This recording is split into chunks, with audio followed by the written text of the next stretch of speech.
Good evening. Welcome to M1's English language news, Hungary Reports.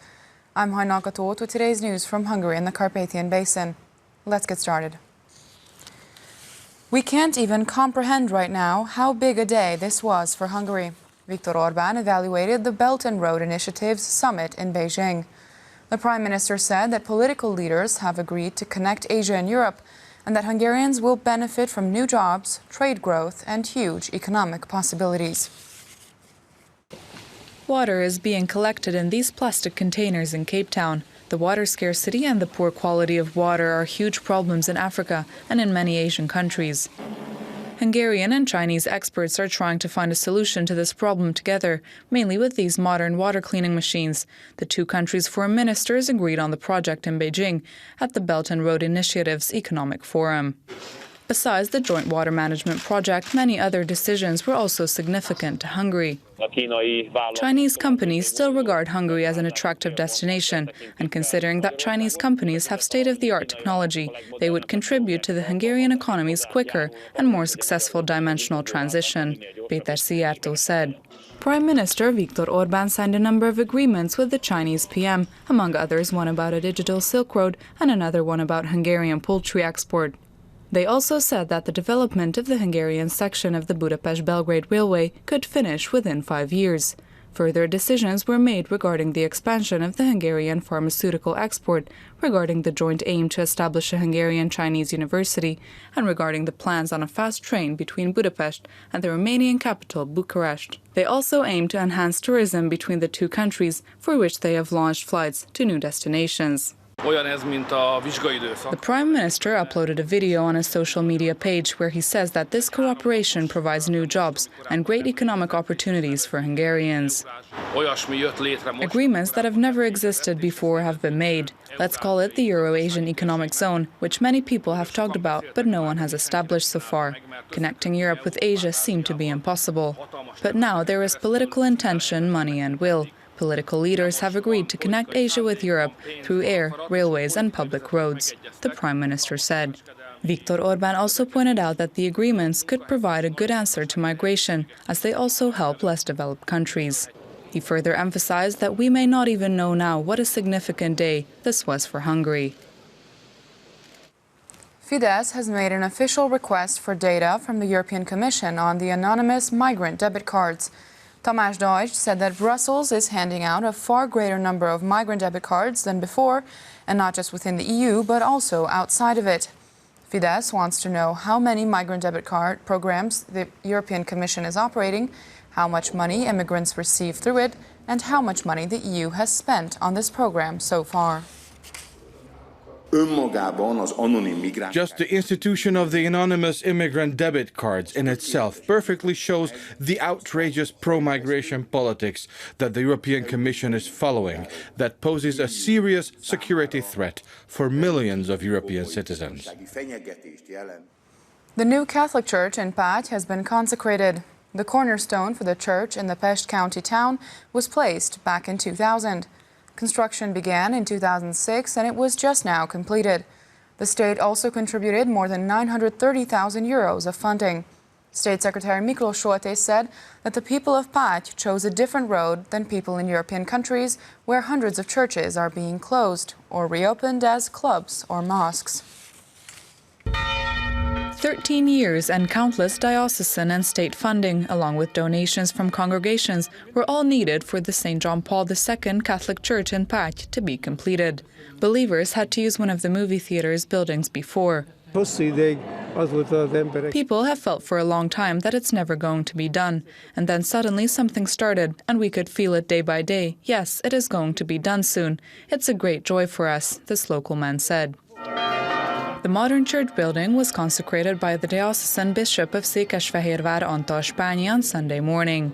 The Pope's relics were also placed on the altar during the Mass. The diocesan highlighted the new church will, however, only be able to fulfill its mission by the believers. The most beautiful, most special and richest church is still not enough if it doesn't have a community of loving and caring believers, since the service of the church is to form us, the living stones, into churches, the bishop said. In his opening speech, the State Secretary for Churches, Minorities and Civil Affairs said that it is important for Europe not to forget its Christian roots and to stand up for its values. The culture, science, morals, and of course the faith deriving from Christianity serves as a preserving force. People who build churches have realized this, and we are grateful for that. They realize that giving up on themselves does not lead anywhere, and they know that the denial of morals is a self-destructive process, said Miklós Soltész. The church in Págy was built between 2009 and 2019, according to the plans of the Polish architect Robert Gutowski, to provide for the fast-growing Catholic community of Págy. A World War II bomb found in the Božič Stadium was successfully defused. Bomb experts finished the job earlier than planned, by noon. The explosive was a 250-kilogram British-made bomb. Hungarian explosive experts see English bombs more rarely than Soviet or German ones, but they succeeded, even so. Experts cordoned off the British-made 250-kilogram bomb. It was probably dropped on the Božič Stadium's grounds 75 years ago, during World War II. An excavator unearthed it a few weeks ago. Rust covered it from the outside, but the detonator was intact. Bomb disposal experts arrived early on Sunday to defuse it. But first, people had to vacate the area. Police officers closed down the streets one after the other and turned everyone around, even pedestrians. They also went door to door. They placed red stickers on buildings that had been evacuated and inspected. Thousands of people had to leave their homes. The Helping Hand Social Services Kispest Center helped the elderly and the ill. Others were taken to temporary waiting areas. By 10 a.m., everyone was in safety and the area around the stadium was completely empty. The defusal of the World War II bomb started soon after. We were able to identify it, so then afterwards we dismounted the detonator device from the bomb, making sure to remove the ignition and the detonator, this bomb disposal expert explained. The explosive device was on a truck by noon. The bomb squad completed the task sooner than expected, even though it wasn't easy.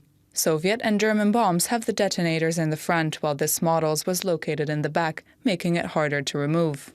This didn't turn out to be more complicated than we had expected. Luckily, the defusal was simple and there weren't any complicating factors that could have prolonged the process, the head bomb disposal expert said. The explosive and the disassembled detonator device was taken to the Hungarian Army's central collecting depot to be destroyed. The traffic restrictions were lifted right away, so everything went back to normal by the early afternoon at the Božič Stadium. People could return to their homes. The last time there were larger closures because of a World War II bomb was 3 weeks ago, and at the end of March another bomb was lifted from the Danube.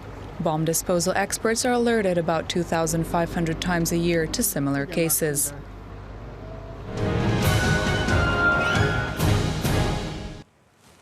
One of Hungary's first open-air ethnographic museums, the Bakony House, built in 1935, is located in Veszprém.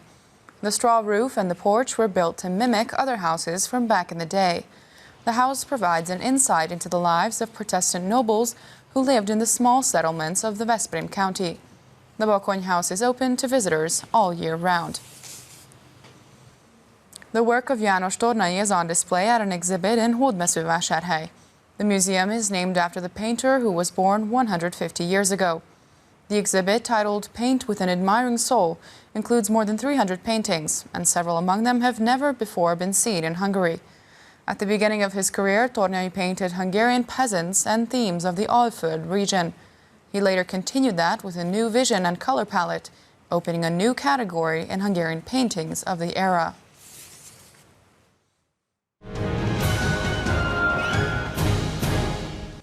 That's all for today. You can catch Hungary reports after the 11 p.m. Hungarian news and online. Stick around for our other foreign language news broadcasts. Thanks for watching. Good night.